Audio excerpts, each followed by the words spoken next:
Honorable Vice President of India, Sri C.P. Radhakrishnan ji, Honorable Governor of Telangana, Mr. Dev Sharma ji, Honorable Chief Minister of Andhra Pradesh, Chandrababu Naidu garu, Honorable Chief Minister of Telangana, Revanth Reddy garu, Union Ministers, Ram Mohan Naidu garu,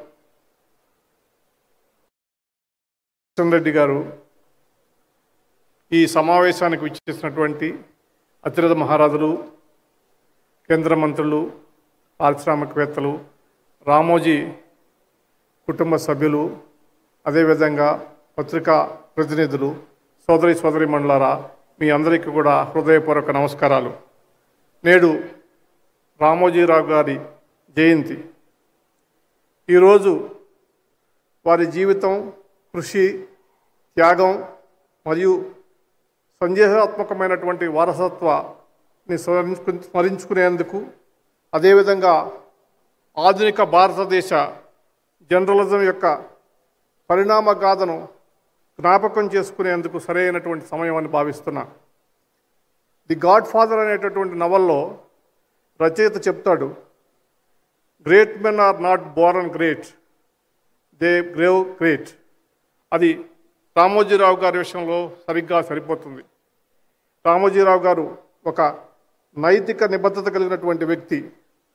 ఈనాడు ఆయన పత్రికను స్థాపించటమే కాకుండా తన పత్రిక ద్వారా ప్రజలలో చైతన్యం తీసుకొచ్చి మరి ప్రజాస్వామ్య పరిరక్షణ కోసం ఆయన చేసినటువంటి కృషి తెలుగు రాష్ట్రాల్లో ఉన్నటువంటి ప్రజలందరికీ మరి ప్రత్యేకించి చెప్పాల్సినటువంటి అవసరం లేదు.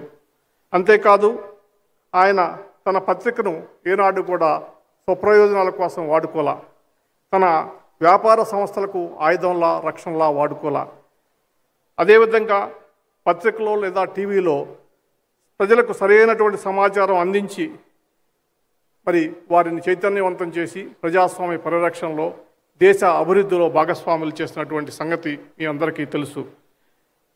రామోజీరావు గారు ఎప్పుడు అధికారాన్ని కోరుకోలా. అదేవిధంగా ఆయనకు అత్యంత విలువైనది తన పాఠకులు, ప్రేక్షకుల యొక్క నమ్మకం. ఆ నమ్మకాన్ని ఆయన చివరి నిమిషం వరకు ఒమ్ము చేయలేదనేటువంటి విషయం మీ అందరికీ తెలుసు. అత్యంత క్లిష్టమైన సమయాల్లో కూడా ఆయన స్వతంత్ర మరియు వాస్తవికత జర్నలిజం నుంచి ఏనాడు విడిపోలా. అది పత్రికా రంగంలో ఒక దీపస్తంభంలాగా ఆయన పత్రికను నడిపాడు. ఆయన దృష్టిలో పత్రిక నడపడం అనేది ఒక పవిత్రమైనటువంటి బాధ్యత. ప్రజల పట్ల నిజాయితీతో జీవించడం ఆయన గొప్పగా భావించారు.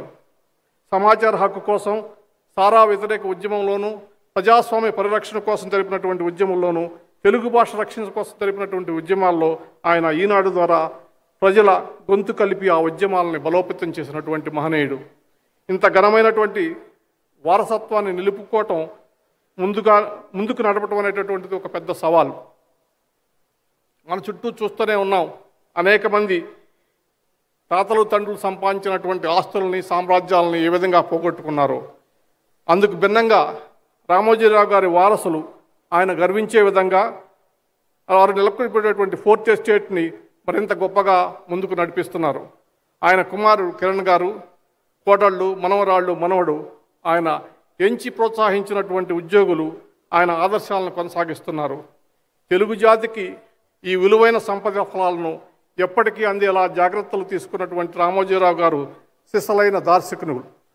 1978లో మొదటిసారిగా నేను సబ్ ఎడిటర్గా ఈనాడులో ప్రవేశించాను. తర్వాత కొంతకాలానికి నేను లా యూనివర్సిటీలో సీటు రావడంతో నేను లా గ్రాడ్యుయేట్గా ఉన్నాను. అప్పటి నుంచి నాకు ఈనాడుతోటి అనేకమైనటువంటి అనుబంధాలు ఉన్నాయి. మరి అనేక సంవత్సరాల నిరంతర కృషి ద్వారా రామోజీరావు గారి సారథ్యంలో సంకల్పించినటువంటి తెలుగు భాష నుంచి తెలుగు భాషకు అర్థాలు చెప్పేటటువంటి మహానిఘంటువుని ఈరోజు మనం విడుదల చేయడం జరిగింది. ఈ సభను అలంకరించినటువంటి పెద్దల సమక్షంలో తెలుగు భాష గురించి కొన్ని ముఖ్యమైనటువంటి విషయాలను క్లుప్తంగా మీ అందరి ముందు చెప్పదలుచుకున్నాను. ఈ మహానిఘంటువు రూపకల్పన వెనుక ఎంతో మదనం జరిగింది. తెలుగు భాషను సుసంపన్నం చేసిన సమస్త రంగాల్లో తెలుగు భాష పరిపుష్టం కావాలని నమ్మిన వ్యక్తి రామోజీరావు గారు. ఈ మహానిఘంటువు నిర్మాణం జరిపి మన తెలుగు భాష విశ్వరూపాన్ని ప్రపంచానికి చూపించాలని ఆయన కొన్ని దశాబ్దాలుగా తప్పించారు. ఈ సందర్భంగా రామోజీరావు గారి కోరిక వారి కుటుంబ సభ్యుల ద్వారా నేను తెలుసుకున్నాను. అది మీ ముందు ఉంచుతున్నాను. నేను భారతదేశ ప్రధాన న్యాయమూర్తి ఉండగానే ఈ గొప్ప గ్రంథాన్ని ఢిల్లీ నగరంలో ఆవిష్కరింపజేసి తెలుగు జాతి ఖ్యాతిని, గొప్పతనాన్ని దేశవ్యాప్తంగా, ప్రపంచవ్యాప్తంగా తెలియజేయాలనుకున్నారు. కానీ దురదృష్టవశాత్తు పలు కారణాల వలన ఈ గ్రంథ ప్రచురణలో కొంత జాప్యం జరిగింది. అయినప్పటికీ ఈరోజు రామోజీరావు గారి ఆలోచనలకు అనుగుణంగా నిర్మితమైనటువంటి ఈ మహాగ్రంథ ఆవిష్కరణ జరగటం ఎంతో ఆనందాన్ని కలిగిస్తుంది. రామోజీరావు గారు అంటుండేవాడు తరచుగా, ఈ గ్రంథాల ప్రచురణతోనే పని అయిపోదని, తెలుగు భాష ప్రజల భాషగా నిరంతరం మార్పులతో అభివృద్ధి చెందుతూ ఉంటుందని, ఆ మార్పులను ఎప్పుడప్పుడు గమనిస్తూ ఈ నిఘంటువుతో ముద్రణలోనూ అంతర్జాలంలోనూ నవీకరించాలని, అందుకోసం ఒక శాశ్వతమైనటువంటి వ్యవస్థ అవసరమని అంటుండేవాడు. ఈ సందర్భంగా మాతృభాష గురించి కూడా మనం మాట్లాడుకోవాల్సినటువంటి అవసరం ఉంది. మాతృభాష కొంతమంది వ్యక్తుల యొక్క ఆకాంక్ష కాదు. భాష అనేది మన భావ వ్యక్తీకరణకు, మన గుర్తింపుకు, జాతి మనుగడకు సంబంధించినటువంటి విషయం. మీ అందరికీ తెలుసు, తెలుగు భాష లేకపోతే చరిత్ర లేదు, సంస్కృతి లేదు, ఆఖరికి జాతి మనుగడ కూడా ఉండదనేటటువంటి విషయం. 1966లో మే 14వ తారీఖున మన రాష్ట్రంలో, ఉమ్మడి ఆంధ్రప్రదేశ్ రాష్ట్రంలో అధికార భాషా చట్టం అమల్లోకి వచ్చింది. పిదప ఈ చట్టాన్ని అమలుపరిచేందుకు కొన్ని ప్రయత్నాలు జరిగాయి, కానీ అవి ఫలించలేదు. 1976-79 సంవత్సరాల్లో నామమాత్రపు ఆదేశాలతో కార్యాలయాల్లో తెలుగు భాషను ప్రవేశపెట్టడం జరిగింది. తర్వాత 1983లో శ్రీ ఎన్టీ రామారావు గారి ప్రభుత్వం అధికారంలోకి వచ్చాక ప్రభుత్వ కార్యాలయాల్లోనూ, ముఖ్యంగా సచివాలయంలో తెలుగు భాష ఉపయోగించాలని చెప్పేసి ఆదేశాలు జారీ చేయడం జరిగింది. అప్పుడు తెలుగు టైప్ రైటర్లను ఏర్పరిచి తెలుగు టైపిస్ట్ ఉద్యోగాలను నియమించడం జరిగింది.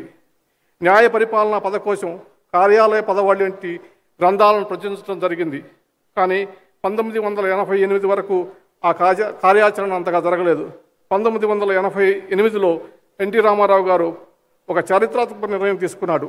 అధికార భాషా పరిపాలన మొత్తం కూడా తెలుగు భాషలో జరగాలని చెప్పేసి ఒక నిర్ణయం తీసుకుని ఆ సంవత్సరాన్ని, తెలుగు సంవత్సరాన్ని అధికార భాషా సంవత్సరంగా ప్రకటించి అప్పటి నుంచి ప్రభుత్వ కార్యకలాపాలన్నీ తెలుగులో జరగాలనేటటువంటి ఆదేశాలు ఇచ్చారు.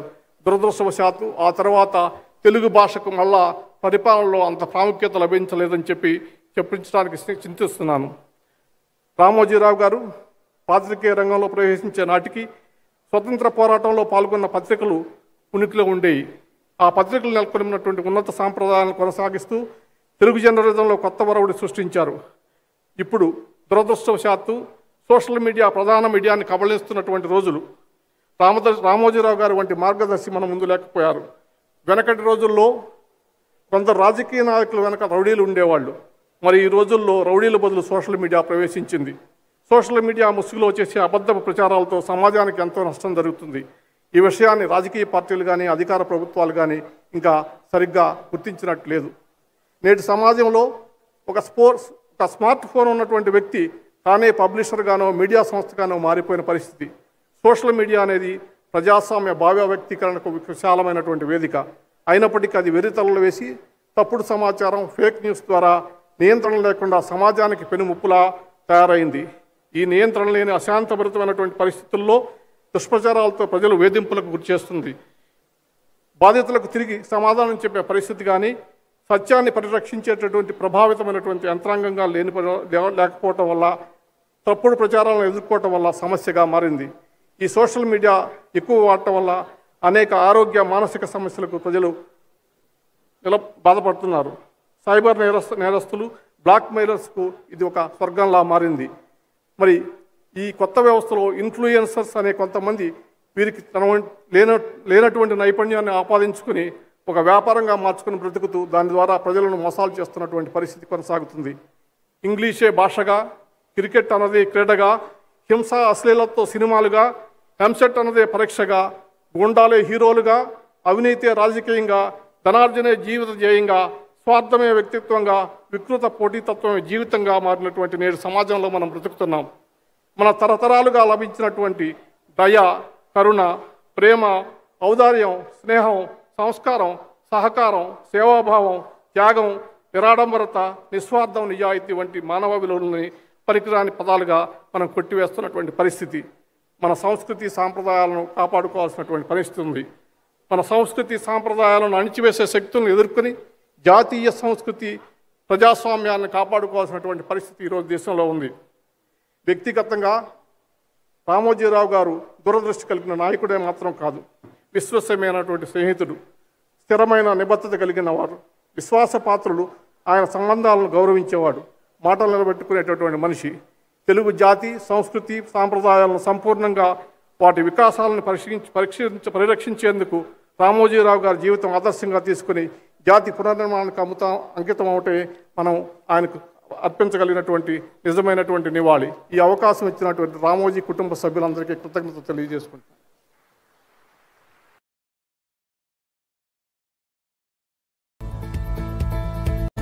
Thank you so much, sir, for that